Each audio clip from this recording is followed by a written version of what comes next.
সাফল্য কখনো রাতারাতি আসে না। কঠোর পরিশ্রম আর স্বপ্ন দেখার সাহস থাকলে একজন খেলোয়াড় কিংবদন্তি হয়ে উঠতে পারে। আজ জানবো এমনই একজন ক্রিকেটারের গল্প, অভিষেক শর্মা। তার জীবনে চারজন লেজেন্ড কোচের সংস্পর্শে তিনি এসেছেন। যুবরাজ সিং, রাহুল দ্রাবিড়, রিকি পন্টিং আর ব্রায়ান লারা। প্রত্যেকের গল্পেই আসছি। তার আগে জেনে নিই, অভিষেক শর্মা জন্মগ্রহণ করেছিল 4 সেপ্টেম্বর 2000 সালে অমৃতসর, পাঞ্জাবে। তার মা মঞ্জু শর্মা আর বাবা রাজকুমার শর্মা। তার দুজন বোনও রয়েছে, কোমল আর সোনিয়া। তার বাবাও কিন্তু একজন ক্রিকেটার ছিল। তিনি একজন লেফট আর্ম স্পিনার ছিলেন। তার জন্য খুব ছোটবেলা থেকেই অভিষেক ক্রিকেটের প্রশিক্ষণ পাওয়া শুরু করে। ইনিশিয়ালি তার বাবা চেষ্টা করে তাকেও একজন বাঁহাতি স্পিনার গড়ে তুলবেন এবং তিনি সেইভাবেই তার প্রশিক্ষণ দেওয়া শুরু করেন। তার বাবার একটা ছোটখাটো ক্রিকেট প্রশিক্ষণ কেন্দ্র ছিল। সে ছোটবেলা থেকেই সেখানে যেত এবং টেনিস বলে তার ক্রিকেট প্র্যাকটিস করত। ছোটবেলায় 7-8 বছর বয়সে আমরা যখন খেলনা নিয়ে খেলতে পছন্দ করি, অভিষেক সেই বয়স থেকেই লোকাল বেশ কিছু টুর্নামেন্ট খেলা শুরু করে দিয়েছিল এবং সেই সময় থেকেই অভিষেক ক্রিকেটকে সিরিয়াসলি নেওয়া শুরু করে দিয়েছিল এবং সে চিন্তা করে নিয়েছিল যে সে একজন ক্রিকেটারই হয়ে উঠবে। ছোটবেলায় সেই লোকাল টুর্নামেন্ট খেলার জন্য অভিষেকের মধ্যে একটা কনফিডেন্সও এসেছিল এবং তার ভিত তৈরি করতে এই টুর্নামেন্টগুলো কিন্তু তাকে সহায়তা করেছিল। স্কুল ক্রিকেটেও অভিষেক তার স্কুলের ক্যাপ্টেন ছিল এবং তার স্কুলও তার ট্যালেন্ট রেকগনাইজ করেছিল এবং বিভিন্ন স্কুল ভিত্তিক যে টুর্নামেন্টগুলো হতো সেখানে কিন্তু অভিষেক তার টিমকে লিড করত। স্কুলে পড়ার সময় সে আন্ডার 16 স্টেট লেভেলে খেলা শুরু করে দিয়েছিল। 2015-16 সালে বিজয় মার্চেন্ট ট্রফিতে সে আন্ডার 16-এ একটা সেঞ্চুরিও করে এবং সেই বছর সে টোটাল 1200 রান করে। তার অ্যাভারেজ ছিল 109.09 এবং এই পারফরমেন্সের জন্যই সে আন্ডার 19 স্টেট লেভেলে চান্স পায় এবং সেখানেও ভালো পারফরমেন্স করার জন্য 2017-18 সালে সে রঞ্জি ট্রফিতেও খেলার সুযোগ পায় এবং সেই সময় তার সাথে পরিচয় হয় তার স্বপ্নের প্লেয়ার যুবরাজ সিং এর সাথে। যুবরাজ কিন্তু তার মধ্যে ট্যালেন্ট দেখতে পেয়েছিল এবং যুবরাজ তখন থেকেই তাকে কোচিং দেওয়া শুরু করে। এরপরে যখন লকডাউন চলে আসে, সারা পৃথিবীর ক্রিকেট যখন বন্ধ, তখন যুবরাজ সিং ঠিক করে 4 জন প্লেয়ারকে নিয়ে সে একটা ক্যাম্প করবে এবং তার মধ্যে অভিষেক শর্মা, শুভমান গিলের নামও কিন্তু ছিল।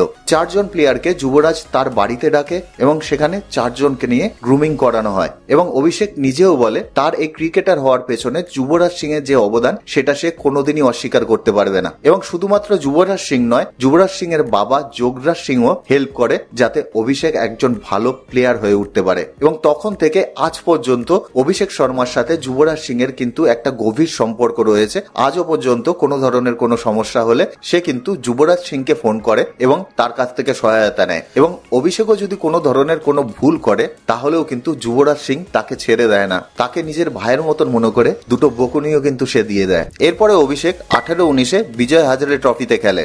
2021 বিজয় হাজারে ট্রফিতে সে 42 বলে একটা সেঞ্চুরি পর্যন্ত করে। এরপরে সে চান্স পেয়ে যায় এশিয়া কাপে। এবার চলে আসি আবার 2016 সালে। 2016 সালেই তার ভালো পারফরমেন্সের জন্য সে কিন্তু আন্ডার 19 এশিয়া কাপে চান্স পায় এবং ফাইনাল ম্যাচে সে প্লেয়ার অফ দ্য ম্যাচ হয়। 2017 সালে ইংল্যান্ড সিরিজেও আন্ডার 19 এর হয়ে অভিষেক তার টিমকে লিড করে। 2018 আন্ডার 19 ওয়ার্ল্ড কাপেও সে বাংলাদেশের এগেনস্টে একটা দুর্ধর্ষ ইনিংস খেলে। কিন্তু মনে রাখতে হবে সেই সময় অভিষেক লোয়ার অর্ডারে ব্যাটিং করত, সেইভাবে সে কিন্তু ব্যাটিং করার সেই ধরনের সুযোগ পেত না যে তার কাছে বড় স্কোর করার সুযোগ থাকবে। বরং সে ছোট ছোট ইনিংস খেলতো কিন্তু ইম্প্যাক্টফুল ইনিংস খেলতো। এবং সেই সময় আমাদের প্রত্যেকেরই মনে আছে আন্ডার 19 ক্রিকেটের কোচিং করছেন রাহুল দ্রাবিড় এবং অভিষেকও সুযোগ পায় রাহুল দ্রাবিড়ের আন্ডারে কোচিং নিতে এবং সেটাও তার লাইফে একটা বড় টার্নিং পয়েন্ট। রাহুল দ্রাবিড়ের মতন একজন ক্রিকেটারের কাছ থেকে সহায়তা পাওয়া এবং অভিষেক নিজে বলে শুধু ক্রিকেট নয়, সে রাহুল দ্রাবিড়ের কাছ থেকে ক্রিকেটের বাইরের জীবনটাও কিরকম হওয়া উচিত সেই নিয়েও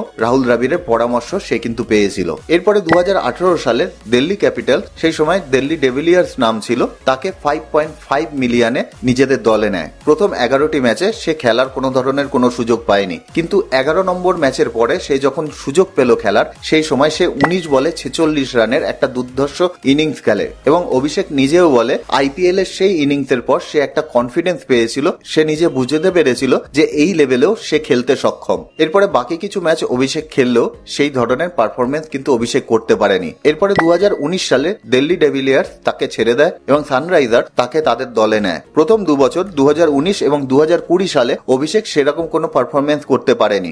2019-এ 3টি ম্যাচ খেলেছিল, একটিতে নট আউট ছিল এবং টোটাল রান করেছিল 9, অর্থাৎ তার অ্যাভারেজ ছিল 4.5। 2020 সালে 8টি ম্যাচ খেলেছিল, তার মধ্যে 2টিতে নট আউট ছিল, টোটাল রান করেছিল 71 এবং তার অ্যাভারেজ ছিল 14.24। কিন্তু সেই বছর তার স্ট্রাইক রেট খুব একটা খারাপ ছিল না, 126.78। 2021 সালে তার পারফরমেন্সের একটু উন্নতি ঘটে। টোটাল 8টি ম্যাচ খেলে সে, একটি নট আউট থাকে, টোটাল রান করে সে 98 এবং তার অ্যাভারেজ ছিল 46.33 এবং তার স্ট্রাইক রেট ছিল 130.66।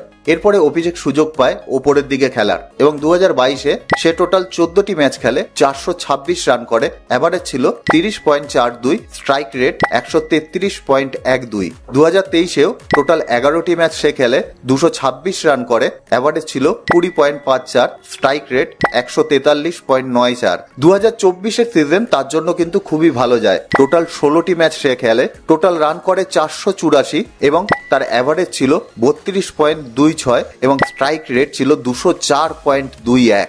আইপিএলে ভালো পারফরমেন্স করার জন্য ইন্ডিয়ান ন্যাশনাল টিমে সে সুযোগ পায় টি-20 ম্যাচ জিম্বাবুয়ের এগেনস্টে এবং জিম্বাবুয়ের এগেনস্টের সেকেন্ড ম্যাচেই সে কিন্তু সেঞ্চুরি করেছিল। 2025 সালে সে ভারতীয় ব্যাটসম্যান হিসাবে সব থেকে বেশি ইন্ডিভিজুয়াল রান করার একটা রেকর্ড তৈরি করে, 54 বলে 135 রান, এবং সেটাও ছিল ইংল্যান্ডের এগেনস্টে। সেই ইনিংসে সে টোটাল 13টি 6 মেরেছিল এবং 7টি 4 মেরেছিল এবং আইসিসি র্যাঙ্কিংয়েও সে 2 নম্বরে উঠে এসেছিল। আমরা প্রত্যেকেই আশা করব রোহিত শর্মা, বিরাট কোহলির পর আগামী দিনে অভিষেক শর্মা একজন উজ্জ্বল নক্ষত্র হয়ে আমাদের কাছে দেখা দেবে।